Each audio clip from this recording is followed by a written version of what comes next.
sugrąžino savo senąją pavardę ir dabar jau kaip Eva Michalik sieks Europos čempionės vardo. Europos čempione ji yra tapusi pirmas iki 2003-aisiais, po to 2005-aisiais irgi užimta pirmoji vieta. Na, o Rusijos imtynininkė dominuoja Europos čempionatuose nuo 2004 metų. Tada ji pirmas iki tapo čempione, po 2 metų vėl aukso medalis, užpernai sidabras ir pernai vėl Europos čempionato pirmos vietos laimėtoja. Iš olimpinių žaidynių Pekine Alena Kartašova, Rusijos sportininkė, parsivežė sidabro apdovanojimą. Lenkijos imtynininkė Pekine liko 8. Taigi tikrai daugybės pačio aukščiausio rango titulų laimėtojas. Dabar bus čia ant kilimo svorio kategorijos iki 63 kg finalinėje dvikovoje. Na kągi, mes laukiame labai įdomios kovos, principinės kovos. Abidvi sportininkės, kaip minėjo mano kolega, yra labai patyrusios, ne vieną kartą dalyvavusios tokio rango varžybose. Puikiai jos imtyniavo rytinėje varžybų dalyje.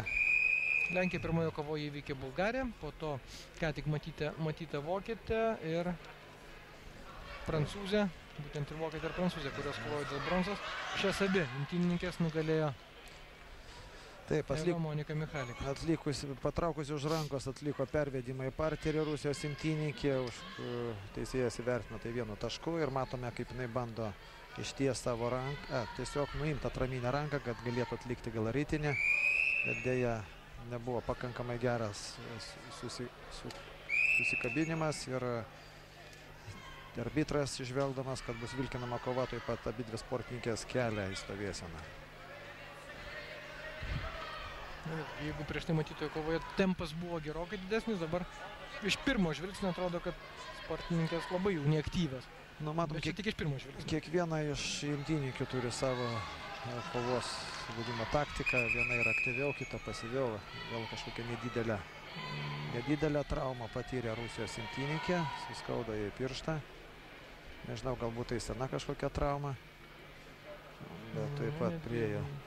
Netgi, man atrodo, petys ir panašu, kad tai yra sena trauma, kadangi pagal viską komandos gydytojas šitą problemą žino ir taip pat kviečia mūsų varžybos aptarnaujančią medicininį personalą, prašo šaldymą.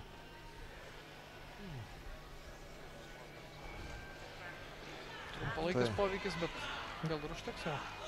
Nu, kokio lygio ta trauma, visko būna. Matom, kad mūsų imtynininkė viena tiesiog susirgusi negalėjo išeiti ant kilimo, o kada jau yra paskelbiama komandos sudėtis, aišku, nėra. Nėra galimybių keisti. Taip, nėra kada keisti, kadangi galutinė sudėtis yra paskelbiama likus 6 valandom iki svėrimo, tai yra komandos atstovas, kada parašo savo ranką, užrašo kiekvienoje svorio kategorijoje dalyvio parašą, nuo to momento negalima keisti jo. Imtynininko, kokia ten problema, bėda jam neatsitiko. Lenkijai įskaitytas 1 taškas. Monika Eva Michalik išlygino rezultatą ir Rusija lyg ir bando tą kairę ranką traukti toliau matyti, žinodama, kad negali jos visą jėgą išnaudoti. Nu, aš galvoju, kad šis taškas irgi dabar sunku pasakyti, bet man atrodo taškas buvo duotas Lenkijos imtynininkė už tai, kad Rusijos imtynininkė sustabdė kovą. O tas, kadangi nebuvo aiškių pažeidimo kažkokių tai įrodymų, o tai vadinasi vidinė trauma ir panašiai, tai yra labai sunku įrodyti ir teisėjas paprastai už tai labai šiais laikais griežtai baudžia. Tai ir nenaujas, bet atrodo nuo praeitos. Nuo Atėnų olimpiados yra taisyklių papildymas yra ir paprastai priešininkai yra užrašomas 1 taškas. 1-1 ir nepaisant to, kad jeigu Lenkija ir tašką uždirbo ne pati, bet dėl Rusijos traumos vis dėlto ji, ko gero, tampa šio kėlinuko laimėtoju. Taip, Lenkijos imtynininkės laimė po pirmo kėlinuko ir nepirmauja po pirmo kėlinuko ir lauksime dar aršesnės dvikovos. Aišku, jeigu Rusijos imtynininkai leis toliau kovoti, kaip matome, kairės rankos peties trauma. Matom, pačioj pradžioj. Pirmas iki Europos čempionate, antrą vietą, tiesa Europos jaunimo čempionate, bet medalį pelnė Eva Monika Michalik, tai buvo 2000-ieji, po to po metų jau pasaulio jaunimo čempionate ji liko trečia ir 2002-aisiais pirmas medalis iš Europos suaugusiųjų varžybų, tada ji tapo žemyno vicečempionė, o 2003-aisiais prieš 6 metus pirmas Europos pirmenybių auksas. Dabar Eva Monika Michalik turi šansą dar sykį pakartoti sėkmę ir berods jau trečią sykį tapti Europos suaugusiųjų. Matom, kaip slepia kairę ranką, slepia Rusijos imtynininkai. Vis dėlto aš manau, kad ta trauma yra rimta. Tiesiog dešinė ranka alkūnė atsiremė savo priešininkę, o kairę ranką ir pasisukdama į šoną nuo šaldymo šiek tiek paraudęs kairės petys, bet vis dėlto sukandusi lūpas iš skausmo Rusijos imtynininkė tęsia dvikovą ir nežinau, bet taip, sportas yra sportas ir jeigu tu išeini ant kilimo, tu turi kovoti, jeigu ne, tai tiesiog sekundantai turi išmesti. Kova dėl Europos čempionato aukso. Taip, vis dėlto kovos vertė yra labai aukšta.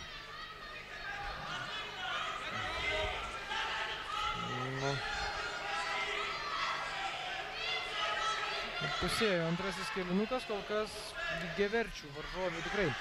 Kaip minėjau, abi yra po visykius tapusios žemyno čempionėmis. Beveik iš kiekvienų aukščiausio rango varžybų grįžta su medaliais. Alena Kartašova iš Pekino olimpinių žaidynių parsivežė apdovanojimą. Manau, kol kas tik tai pasyviai gynėsi Rusijos imtynininkė. Nežinau, sugebės jinai, kairė ranka vis dėlto. Tai būtent kairė ranka jinai turėtų ištraukti Lenkijos imtynininkę, kad galėtų užeiti. Dabar Rusija bando jau išstumti savo varžovę. Taip, bet jinai bando užeiti. Kad užeiti jinai turėjo kairę ranką ištraukti savo priešininkės. Timtelėt ir manau, būtent ta trauma neleido pasiekti. Situacija tokia, kad besisukančios abidvi imtynininkės, bet užfiksavo būtent, kad... Rusija pirma galbūt atsidūrė už kilimo ribų. Taip, matyt teisėjai tą pamatė, kadangi jie buvo arčiau arbitras.